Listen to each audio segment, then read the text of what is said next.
Hey everybody, I'm glad you can be here with me. I'm going to read one of my favorite books of all time, Harry Potter and the Sorcerer's Stone. I'm doing this because I love this book so much, and I love you all so much. And if you haven't read this before, you're in for a treat. It is a magical experience. And guess what? We've had a lot of time here to enjoy this book, so let's do it. A little message to you before we start. While I'm reading this, you can go ahead and do something else if you want. I love to draw while I'm reading or listening to books. You can, whatever you need to do to help focus on this book. For me, it's drawing. You can put it on in the background while you're cleaning something or whatever works for you. Or you can just sit and watch. This book has some wonderful pictures in it. This is the edition that has these beautiful full paintings. So I'm going to do my best to show you the pictures also. If you've already read this book, hey, let's read it again. It's a really new, fresh experience. So I'm going to be putting up these videos as often as I can, and we're going to go through this whole book eventually. We're going to start with just the first couple chapters. All right, I'm really excited. Let's get started. Harry Potter and the Sorcerer's Stone. And on the front cover we see Harry Potter with an owl, and there's a train coming. So that's kind of going to give you a little bit of a tip on what's ahead. Oh, I'm so excited, especially for those of you who haven't read this before. This is going to be amazing. Okay. Harry Potter and the Sorcerer's Stone.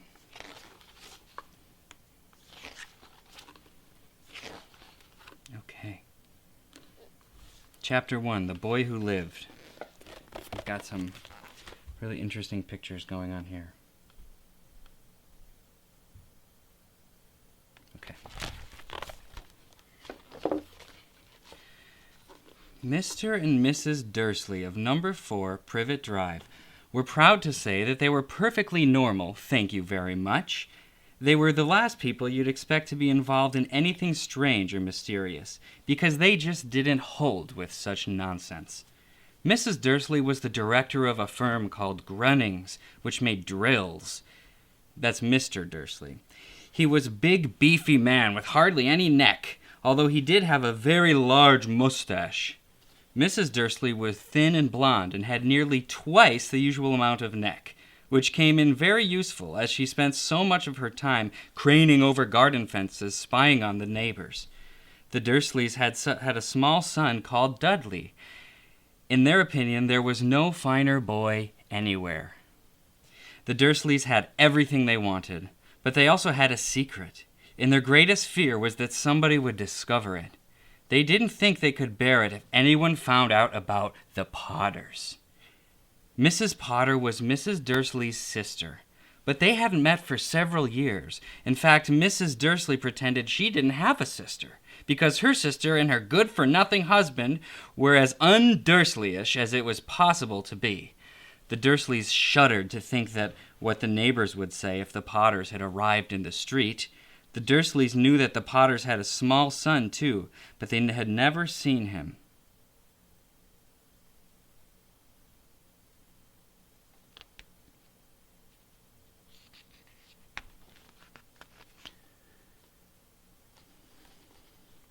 This boy was another good reason for keeping the Potters away. They didn't want Dudley mixing in with a child like that.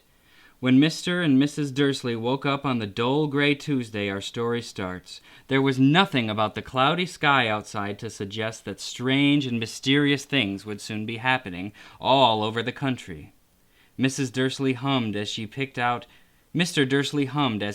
his most boring tie for work, and Mrs. Dursley gossiped away happily as she wrestled a screaming Dudley into his high chair. None of them noticed a large, tawny owl flutter past the window. At 8:30, Mr. Dursley picked up his briefcase, pecked Mrs. Dursley on the cheek, and tried to kiss Dudley goodbye, but missed, because Dudley was now having a tantrum and throwing his cereal at the walls.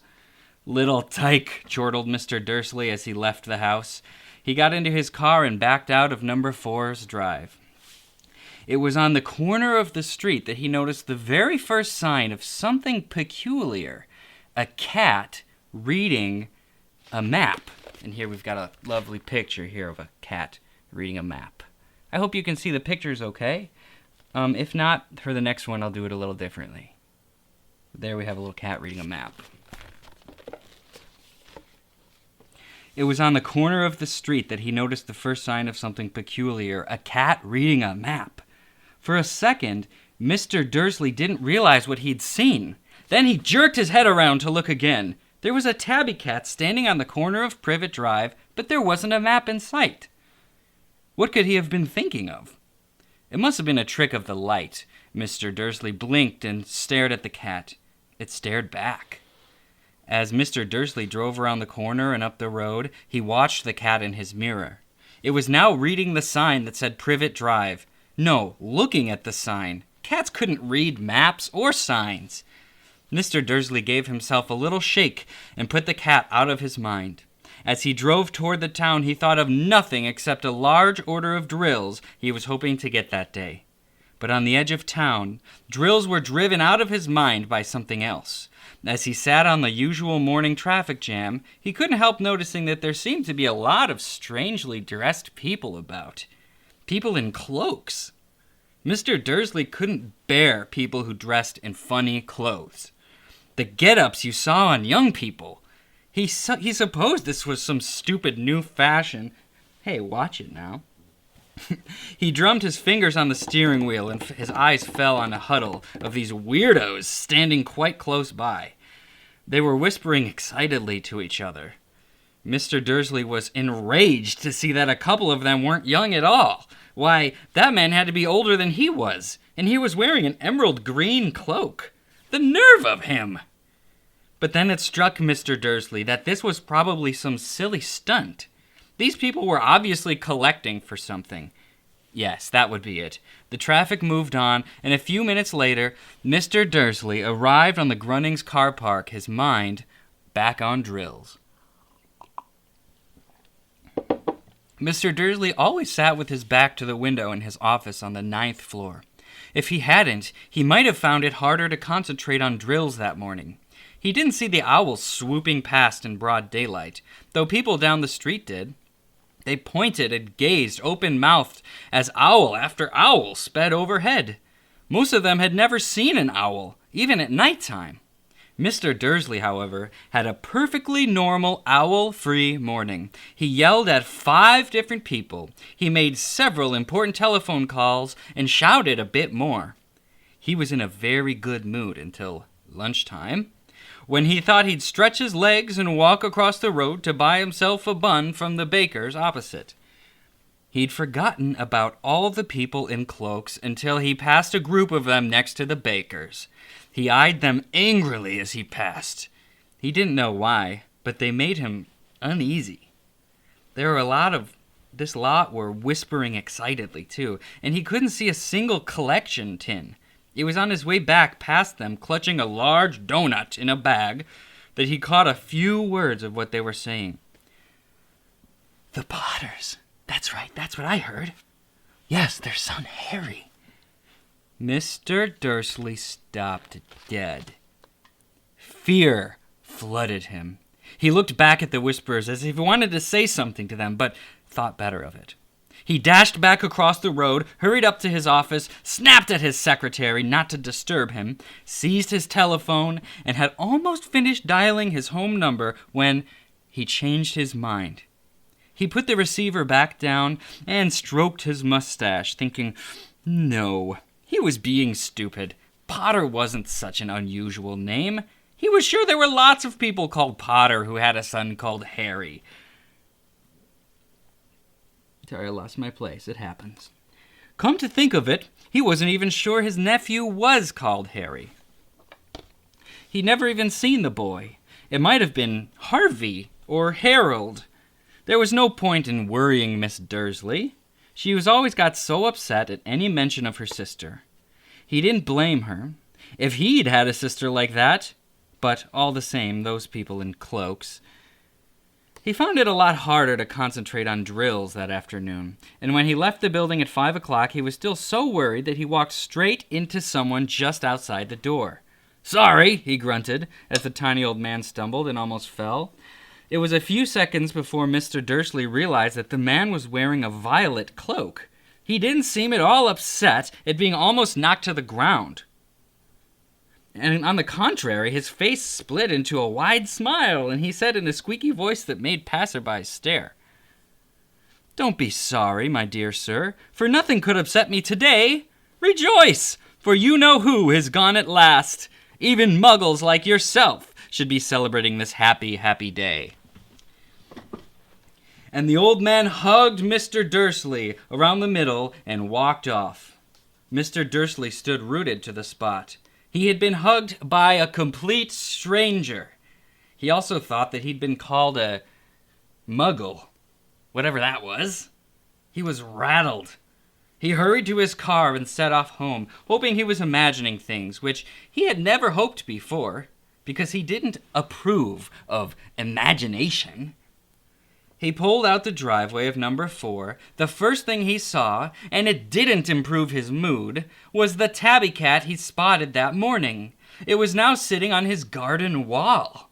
He was sure it was the same one. It had the same markings around the eyes. "Shoo!" said Mr. Dursley loudly. The cat didn't move. It just gave him a stern look. Was this normal cat behavior?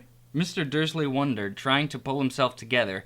He let himself out into the house. He was still determined not to mention anything to his wife.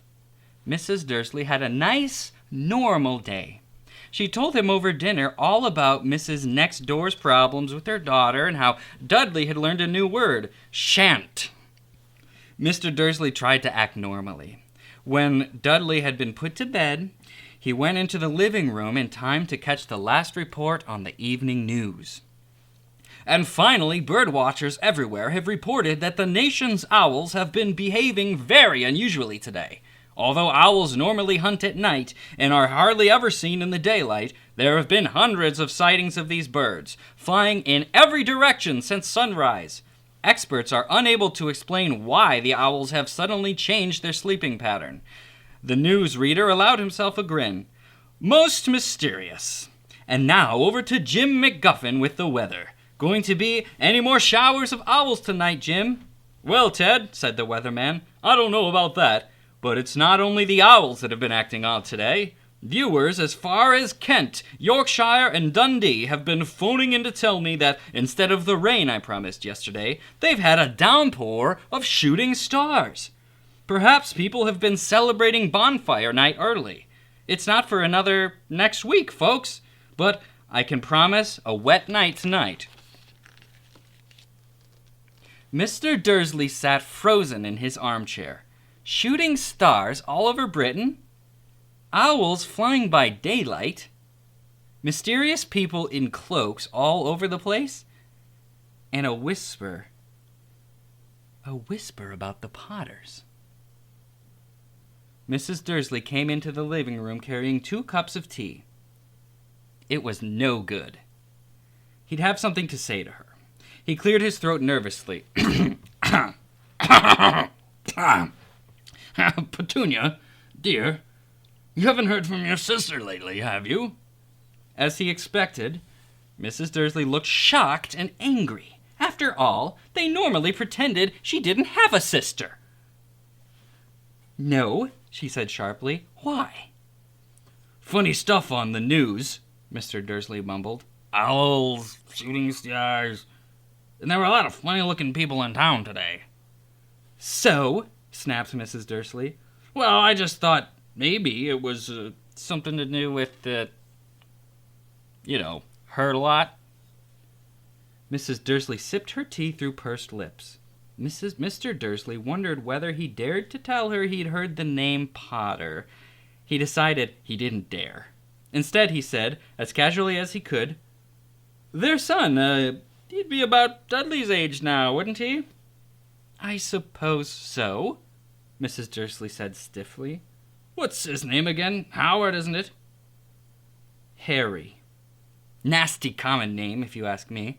"Oh, yes," said Mr. Dursley, his heart sinking horribly. "I quite agree." He didn't say another word on the subject.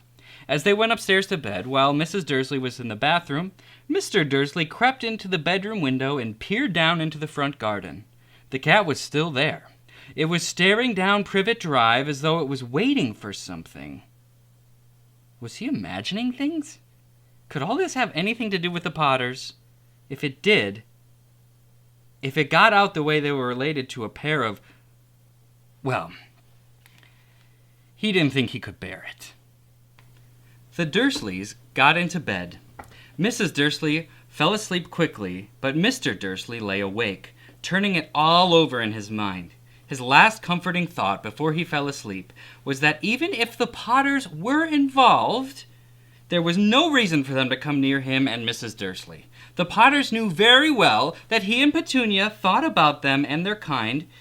He couldn't see how he and Petunia could get mixed up in anything that might be going on. He yawned and turned over. It couldn't affect them. How very wrong he was.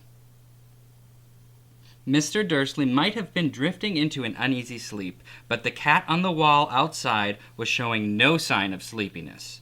It was sitting as still as a statue, its eyes fixed unblinkingly on the far corner of Privet Drive. It didn't so much as quiver when a car door slammed in the next street, nor when two owls swooped overhead. In fact, it was nearly midnight before the cat moved at all. A man appeared on the corner. The cat had been watching, apparently so suddenly and silently you'd have thought he'd just popped out of the ground. The cat's tail twitched and its eyes narrowed. Nothing like this man had ever been seen on Privet Drive. He was tall, thin, and very old, judging by the silver of his hair and beard, which were both long enough to tuck into his belt. He was wearing long robes and a purple cloak which swept the ground in high-heeled buckled boots. His blue eyes were light, bright, and sparkling behind half-moon spectacles, and his nose was very long and crooked, as though it had been broken at least twice. This man's name was Albus Dumbledore. Albus Dumbledore didn't seem to realize that he had just arrived in a street where everything from his name to his boots was unwelcome. He was very busy rummaging in his old cloak, looking for something. But he did seem to realize he was being watched, because he looked up suddenly at the cat, which was still staring at him from the other end of the street. For some reason, the sight of the cat seemed to amuse him. He chuckled and muttered, "I should have known." He found what he was looking for in his inside pocket. It seemed to be a silver lighter. He flicked it open, held it up in the air, and clicked it. The street lamp went out with a little pop. He clicked it again. The next lamp flickered into darkness. 12 times he clicked the putter-outer, until the only lights left in the whole street were 2 tiny pinpricks in the distance, which were the eyes of the cat watching him. If anyone looked out their window now, even beady-eyed Mrs. Dursley, they wouldn't be able to see anything that was happening down on the pavement. Dumbledore slipped the put-outer back inside his cloak and set off down the street toward number 4, where he sat down on the wall next to his cat. He didn't look at it, but after a moment he spoke to it. "Fancy seeing you here, Professor McGonagall." He turned to smile at the tabby, but it had gone. Instead, he was smiling at a rather severe-looking woman who was wearing square glasses exactly the shape of markings the cat had around its eyes. She, too, was wearing a cloak, an emerald one. Her hair was drawn into a tight bun. She looked distinctly ruffled. "How did you know it was me?" she asked. "My dear Professor, I've never seen a cat sit so stiffly." "You'd be stiff if you'd been sitting on a brick wall all day," said Professor McGonagall. "All day? When you could have been celebrating? I must have passed a dozen feasts and parties on my way here." Professor McGonagall sniffed angrily. Oh, yes, everyone's celebrating all right, she said impatiently. You'd think they'd be a bit more careful, but no, even the Muggles have noticed something's going on. It was on their news. She jerked her head back at the Dursleys' dark living room window. I heard it. Flocks of owls, shooting stars. Well, they're not completely stupid. They were bound to notice something. Shooting stars down in Kent? I bet that was the eldest Diggle. He never had much sense. You can't blame them, said Dumbledore gently. We've had precious little time to celebrate for 11 years. I know that, said Professor McGonagall irritably, but that's no reason to lose our heads. People are being downright careless out in the streets in broad daylight, not even dressed in Muggle clothes, swapping rumors. She threw in a sharp sideways glance at Dumbledore here, as though hoping he was going to tell her something, but he didn't. And so she went on. A fine thing it would be if, on the very day you-know-who seems to have disappeared at last, the Muggles found out about us all. I suppose he really has gone, Dumbledore. It certainly seems so, said Dumbledore. We would have much to be thankful for. Would you care for a sherbet lemon? A what? A sherbet lemon. They're kind of a Muggle sweet treat I'm very fond of. No, thank you, said Professor McGonagall coldly, as though she didn't think it was the moment for a sherbet lemons. As I say, even if you-know-who has gone, my dear Professor, surely a sensible person like yourself can call him by his name. All this you-know-who nonsense for 11 years, I've been trying to persuade people to call him his proper name. Voldemort. Professor McGonagall flinched, but Dumbledore, who was unsticking 2 sherbet lemons, seemed not to notice. It all gets so confusing if we keep saying you-know-who.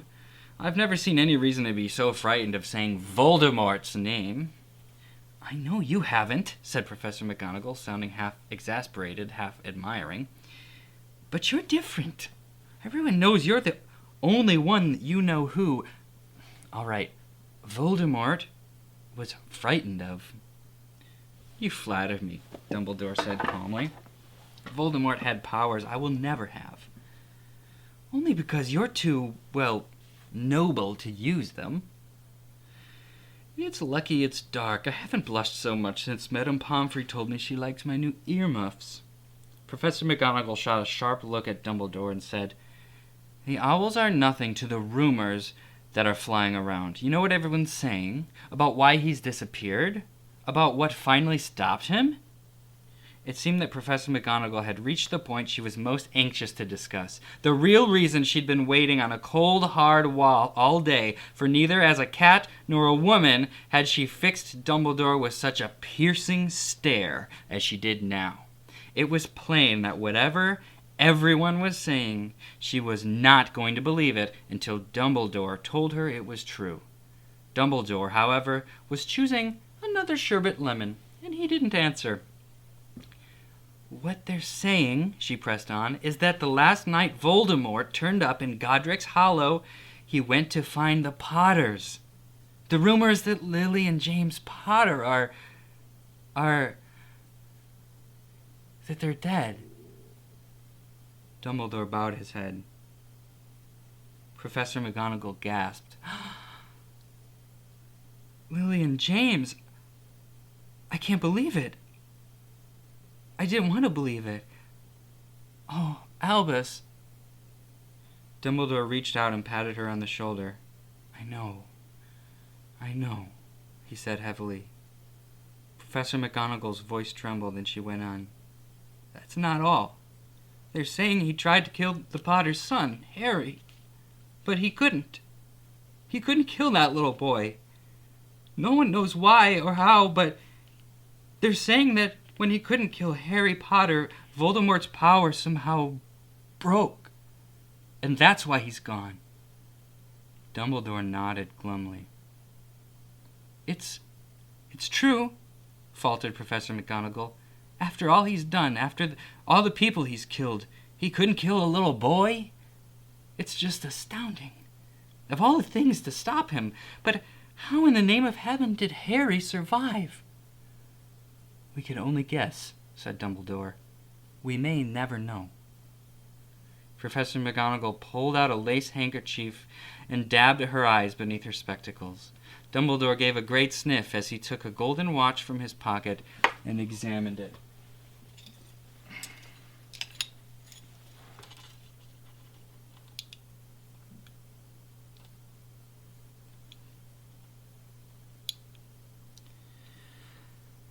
Sorry, I lost my place. It was a very odd watch. It had 12 hands, but no numbers. Instead, little planets were moving around the edge. It must have made sense to Dumbledore, though, because he put it back in his pocket and said, "Hagrid's late. I suppose it was he who told you I'd be here, by the way," said Miss... "Yes," said Professor McGonagall, "and I don't suppose you're going to tell me why you're here, of all places." "I've come to bring Harry to his aunt and uncle. They're the only family he has left now." You can't mean the people who live here," cried Professor McGonagall, jumping to her feet and pointing at number 4. "Dumbledore, you can't. I've been watching them all day. You couldn't find 2 people who are less like us. And they've got this son. I saw him kicking his mother all the way up the street, screaming for sweets. Harry Potter come and live here?" "It's the best place for him," said Dumbledore firmly. "His aunt and uncle will be able to explain everything to him when he's older. I've written them a letter."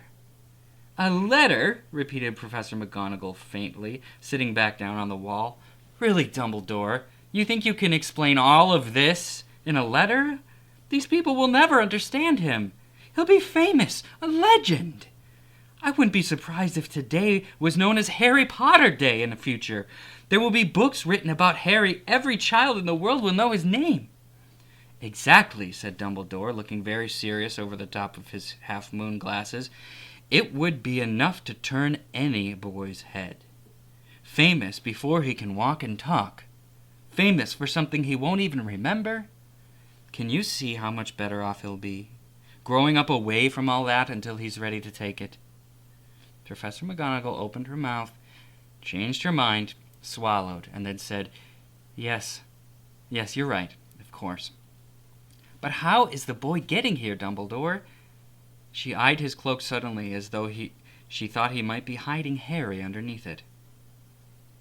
"Hagrid's bringing him." "You think it wise to trust Hagrid with something as important as this?"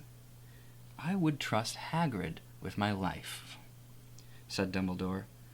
"I'm not saying his heart isn't in the right place," said Professor McGonagall grudgingly, "but you can't pretend he's not careless. He does tend to... What was that?" A low rumbling sound had broken the silence around them. It grew steadily louder as they looked up and down the street for some sign of a headlight. It swelled to a roar as they both looked up at the sky, and a huge motorbike fell out of the air and landed on the ground in front of them. And we've got a nice picture here. It's a big bearded man on a motorbike.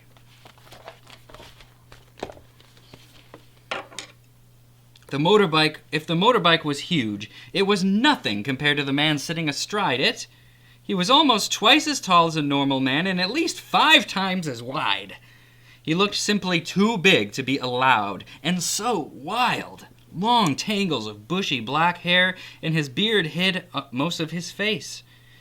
He had hands the size of dustbin lids, and his feet in their leather boots were like baby dolphins. In his vast muscular arms he was holding a bundle of blankets. "Hagrid," said Dumbledore, sounding relieved. "At last. Where did you get that motorbike?" "Borrowed it, Professor Dumbledore, sir," said the giant, climbing carefully off the motorbike as he spoke. "Young Sirius Black lent it to me. I've got him, sir." "No problems, were there?" "No, sir. House was almost destroyed, but I got him out right before the muggles started swarming around. He fell asleep as we were flying over Bristol." Dumbledore and Professor McGonagall bent forward over the bundle of blankets. Inside, just visible, was a baby boy, fast asleep. Under a tuft of jet black hair over his forehead, they could see a curiously shaped cut, like a bolt of lightning. Is that where? Whispered Professor McGonagall. Yes, said Dumbledore. He'll have that scar forever. Couldn't you do something about it, Dumbledore? Even if I could, I wouldn't. Scars can come in useful. I have one above my left knee, which is the perfect map of the London Underground. Well, give him here, Hagrid. We better get this over with. Dumbledore took Harry in his arms and turned toward the Dursleys' house. Could I say goodbye to him, sir? Asked Hagrid. He bent his great shaggy head over Harry and gave him what must have been a very scratchy, whiskery kiss. Then suddenly Harry let out a howl like a wounded dog. Shh, hissed Professor McGonagall. You'll wake up the Muggles. Sorry, sobbed Hagrid, taking out a large spotted handkerchief and burying his face in it, but I can't stand it. Lily and James dead, and poor little Harry off to live with the Muggles. Yes, it's all very sad, but get a grip on yourself, Hagrid, or we'll be found. Professor McGonagall whispered, patting Hagrid gingerly on the arm as Dumbledore stepped over the low garden wall and into the front door. He let Harry gently on the doorstep and took out a letter of his cloak, tucked it inside Harry's blankets, then came back to the other two. For a full minute, the three of them stood and looked at the little bundle. Hagrid's shoulders shook. Professor McGonagall blinked furiously, and the twinkling light that usually shone from Dumbledore's eyes seemed to have gone out. Well, Dumbledore said finally, that's that. We've no business staying here. We may as well go join the celebrations. Yeah, said Hagrid in a very muffled voice. I'd best get this bike away. Good night, Professor McGonagall. Professor Dumbledore, sir. Wiping his streaming eyes on his jacket sleeve, Hagrid swung himself out to the motorbike and kicked the engine into life. With a roar, it rose up into the air and off into the night. I shall see you soon, I expect, Professor McGonagall, said Dumbledore, nodding to her. Professor McGonagall blew her nose in reply. Dumbledore turned and walked back down the street. On the corner, he stopped and took out the silver put-outer. He clicked it once, and 12 balls of light sped back into their street lamp so that Privet Drive glowed suddenly orange, and he could make out a tabby cat slinking around the corner and the other end of the street. He could just see the bundle of blankets on step number 4. Good luck, Harry, he murmured. He turned on his heel, and with a swish of his cloak, he was gone. A breeze ruffled the neat hedges of Privet Drive, which lay silent and tidy under the inky sky, the very last place you would expect astonishing things to happen. Harry Potter rolled over inside his blankets without waking up. One small hand closed on the letter beside him, and he slept on. Not knowing he was special, not knowing he was famous, not knowing he would be woken in a few hours' time by Mrs. Dursley's scream as she opened the front door to put out the milk bottles, nor that he would spend the next few weeks being prodded and pinched by his cousin Dudley. He couldn't know that at this very moment, people meeting in secret all over the country were holding up their glasses and saying in hushed voices, "To Harry Potter, the boy who lived." We do have a nice picture here, and that is the end of the chapter. Really cool page. Looks like the picture's on the entire page. We have Hagrid flying on his motorbike here and the city down here. So, wow, that was an amazing chapter. When we're reading, it's always a really good idea, once you finish a chapter, to ask some questions. And if you're listening to this with somebody else, you can talk about the questions. It's good to think, what do you think is going to happen next? Right? Is Harry Potter going to do okay with the Dursleys? Are they going to handle that very well? What's the deal with these weird people that dropped off Harry Potter with Dumbledore and Professor McGonagall and Hagrid and his motorbike? Who are they? What do they do? So, we're going to have to tune in for the next chapter to find out. That was amazing. It's really great reading with you. I hope you enjoyed that, and make sure you tune in for the next one, because I'm going to do this whole book, and That's just the first chapter that's going to get you kind of all excited and think about what could possibly happen, but it's going to get really exciting pretty soon. So I hope you're really excited to see what happens next, and I'll see you soon. In the meantime, maybe you can read some other books, do some Harry Potter drawings or something like that, all right? Well, take care. Love you all, and I'll see you next time.